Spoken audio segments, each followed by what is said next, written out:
একটা জিনিস খেয়াল করে দেখবেন, অচেনা মানুষগুলো, যে মানুষগুলোকে আপনি কখনো চিনতেনই না, হঠাৎ করে চিনেন জানেন, সেই মানুষগুলোই আপনার অনেক আপন। যেমনটাই মৌলভীবাজারে এসে আমার ক্ষেত্রে হয়েছে। হ্যালো এভরিওয়ান, আসসালামু আলাইকুম, কেমন আছেন সবাই? রোজি ফ্যামিলি ব্লগ থেকে নতুন আরেকটি ভিডিও নিয়ে চলে এলাম। ভিডিওটি শেষ পর্যন্ত দেখার অনুরোধ রইল। ভিডিওটি দেখার আগে অবশ্যই একটি লাইক দিয়ে ভিডিওটি দেখা শুরু করবেন। ভিডিও শুরুতে যেটা বলছিলাম, আসলে এই যে সিমগুলো দেখতে পাচ্ছেন, এত সুন্দর মানে বিচিওয়ালা সিম। এমন সিম আমি বাড়ি থেকে একমাত্র আমার মা পাঠায়, আমার নানা বাড়ি থেকে এসছে।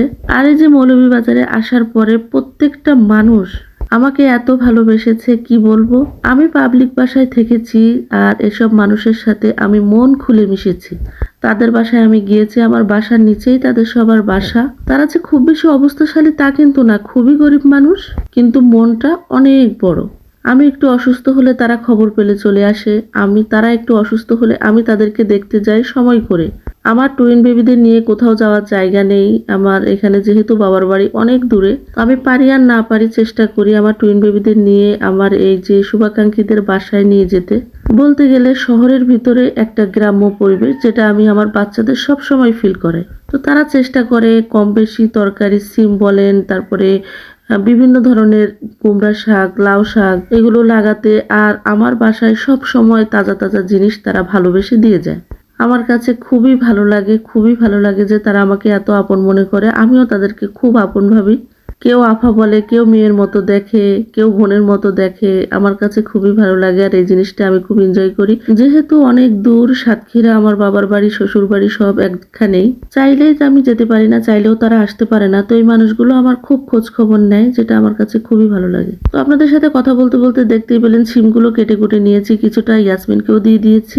যেহেতু শীত একদমই চলে যাচ্ছে আর এরপরে সিম অতটা ভালো লাগবে না, তো আপু দিয়ে গিয়েছে, তো আমি সিমগুলো রান্না করে নেব। আজ সিমগুলো একদমই গ্রাম্য স্টাইলে রান্না করব, চিংড়ি মাছ দিয়ে, এই যে আলু দিয়ে আর সিম দিয়ে। আমাদের সাতক্ষীরা এটাকে ঘন্ট বলে আর কি। আর এটা চিংড়ি মাছ দিয়ে এভাবে ঘন্ট করে মানে তেলের পরে দিলে খুবই ভালো লাগে। মাচান থেকে পাড়া একদম তাজা তাজা সিম এইভাবে রান্না করে এত মজা হয়েছিল। আপনারা এইভাবে একবার হলো ট্রাই করে দেখতে পারেন। তো সিমটা আমি ওই পাশে দিয়ে দিয়েছি সিদ্ধ হতে, কারণ এটা আস্তে আস্তে সিদ্ধ হতে হবে। আর এর পাশে আমি এই যে পেঁয়াজগুলো বানিয়ে নিচ্ছি। আজকের ভয়েসটা একেবারে সকালবেলা উঠেই দিচ্ছি, মানে কি বলবো, ভয়েস দিতে গেলে যত রকম কাহিনী শুরু হয়ে যায়। গলার অবস্থা যেমন খারাপ, তেমন মুস্কান মাহাদি তো আছেই। মানে একটু ভয়েস দিচ্ছি, তার মধ্যে তারা একবার এসে দরজা ঠেলে বেরিয়ে যাচ্ছে, আবার যাচ্ছে, আবার আসতেছে, এইসব করতেছে আর কি। ছোলাগুলো আগেই ভেজে নিয়েছে, তারপরে সিমগুলো সিদ্ধ করতে দিয়েছি। সিমগুলো তেলের পরে দিয়ে নেবো, তার ভিতরে আমি এই যে পেঁয়াজগুলো বানিয়ে নিচ্ছি। যেহেতু মুস্কান ঘুমিয়েছে, মাহাদি ঘুমায়নি, এই জন্য দেরি হয়ে যাচ্ছে আর কি। আগে দেখতে পেয়েছেন মুস্কান ঘুমিয়েছে, মাহাদি ঘুমায়নি। আর ইফতারের টাইমটা যদি ওরা একটু না ঘুমিয়ে থাকে তো আমাদের ইফতার করার 12টা বেজে যায়। যাই হোক, শত চেষ্টা করার পরেও তারা ঘুমায়নি। আর যদিও বা ঘুমিয়েছিল মুস্কান, তো ইফতারের আগ মুহূর্তে উঠে গেছে। আজ ইফতার বানাতে একটু দেরি হয়ে গেছে, এজন্য তাড়াতাড়ি করতেছিলাম। আর বেগুনিগুলো ওইদিকে কেটে কুটে নিয়েছি। বেগুনিগুলো আমার বোনের মেয়ে প্রজ্ঞাই করতেছে আর কি, এই জন্য ওটা আর শেয়ার করলাম না। আর এদিকে যে সিমগুলো তেলের পরে দেবো, পেঁয়াজ আর কাঁচামরিচ দিয়ে সুন্দর করে সরিষার তেলে ভালো করে লাল লাল করে ভেজে নিয়ে এর ভিতরে আমি সিমগুলো দিয়ে দিলাম। আর হ্যাঁ, এই সিমের ভিতরে কিন্তু অবশ্যই এই যে চিংড়ি মাছ দিয়েছি, চিংড়ি মাছটা দেওয়াতে কিন্তু সিমটা আরো বেশি মজে গিয়েছে।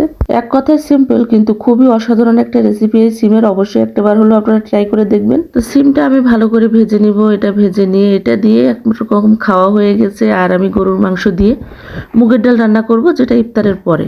আসলে ইফতারের আগে মাংসটা ভিজতে ভিজতে দেরি হয়ে গিয়েছে, এই জন্য একটু রান্না করতে সময় লাগতেছে। তাই ভাবলাম যে ইফতার করে তারপরে রান্নাটা করি।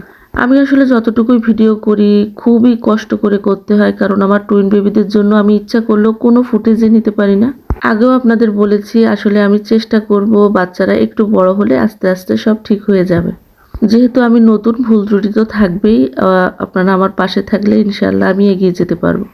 এই যে এইদিকে রান্না করতে চলে আসলাম। আমি গরুর মাংস দিয়ে মুগের ডাল রান্না করব, একদম মাখা মাখা করে। কড়াইতে পর্যাপ্ত তেল দিয়ে দিলাম। সরিষার তেলটা ভালো করে গরম হলে এর ভিতরে এলাচ, দারচিনির ফোড়ন দিয়ে পেঁয়াজ দিয়ে দিয়েছি। খুব বেশি মশলা আমি কষাবো না, এই জন্য গরুর মাংসটা আমি আগে কষিয়ে নেবো, এই জন্য মশলা কষানোর কোনো প্রয়োজন নেই। তো আমি কিন্তু এর ভিতরে মশলাগুলো সব দিয়ে দিচ্ছি, দিয়ে আমি এর ভিতরে গরুর মাংসগুলো দিয়ে ভালো করে কষিয়ে নেব। গরুর মাংস দিয়ে মুগের ডাল এভাবে রান্না করলে যে কি ভালো লাগে কি বলবো, আসলে একঘেয়েমি লাগে শুধু মাংস খেতে। সেহরির সময় মনে হয় যে গরুর মাংস খাবে, মুরগির মাংস খাবে, কিন্তু আসলে কেউই খেতে চায় না। পরে দুধ আর কলা দিয়ে খেয়েই উঠে যায়। গরুর মাংসটা হলো একদম ছিনার হাড় আর কি, তো এটা দিয়ে মুগের ডাল রান্না করলে কিন্তু অসাধারণ হবে, আর সেটা হয়েও ছিল। আলহামদুলিল্লাহ খুবই ভালো হয়েছিল। আর আমি আসলে রান্না করতে ভালোবাসি, তো যে কোনো জিনিস আমি যে কোনো ভাবে ট্রাই করি। আর বিশেষ করে আমাদের সাতক্ষীরা যশোরে দিয়ে বুটের ডাল দিয়ে মাংস দিয়ে মুগের ডাল দিয়ে মাংস রান্না করে, আর যেটা খেতে অসাধারণ লাগে। তারপরে গরুর চর্বি দিয়েও রান্না করে, আর সেটাও খুব ভালো লাগে। আমাদের দেশে হয়, আসলে কোথায় কোথায় এভাবে রান্না করেন অবশ্যই কমেন্টে জানাবেন। গরুর মাংসটা অল্প আছে, আমি ভালো করে একদম কষিয়ে নেব। কষিয়ে নিয়ে তারপরে মুগের ডালটা ওদিকে আমি খালি কড়াতে একদম টেলে নিয়েছি সুন্দর করে, মুগের ডালের একটা ভাজা ভাজা ঘ্রাণ আসা পর্যন্ত। তারপরে মুগের ডালটাকে একদম ভিজিয়ে রেখেছি আর কি, আর এদিকে মাংসটা কষিয়ে নিয়েছি। মুগের ডালটা আমি এর ভিতরে যখন দিয়ে দিব তখন এটা গলতে আসলে একদমই সময় লাগবে না। যে কোনো মাংস দিয়ে এভাবে মুগের ডাল কে কে রান্না করেছেন অবশ্যই কমেন্টে জানাবেন।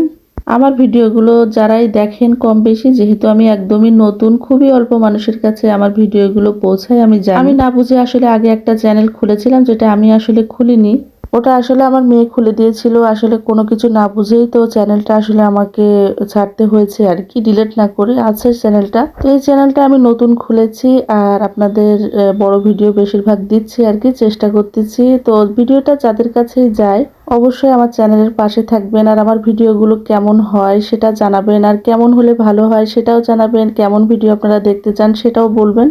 তো এর ভিতরে কিন্তু আমার কষানো হয়ে গেছে, আমি এর ভিতরে পানি দিয়ে দিচ্ছি, একদম উতরানো পানি। আমি সবসময়ের জন্য যে কোনো তরকারিতে উতরানো পানি দেই, যেটাতে কিন্তু তরকারির স্বাদটা ভালো থাকে। যাই হোক, রান্না কিন্তু আমার মোটামুটি কমপ্লিট হয়ে গেছে, ডালটাও প্রায় গলে যাওয়ার মতন হয়েছে। কিন্তু যেহেতু ডালটা ভিজিয়ে রেখেছিলাম তাই একদমই সময় লাগবে না এটা হতে, আর আমি খুব বেশি পানি দেইনি।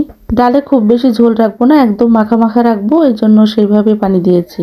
আজকের ভিডিওটা একটু বড় হয়ে গিয়েছে, কষ্ট করে সবাই দেখে নেবেন, আর কেমন হয়েছে অবশ্যই কমেন্টে জানাবেন। ভিডিওটি যদি কোথাও ভালো লেগে থাকে লাইক কমেন্ট শেয়ার করে আমার চ্যানেলের পাশে থাকবেন।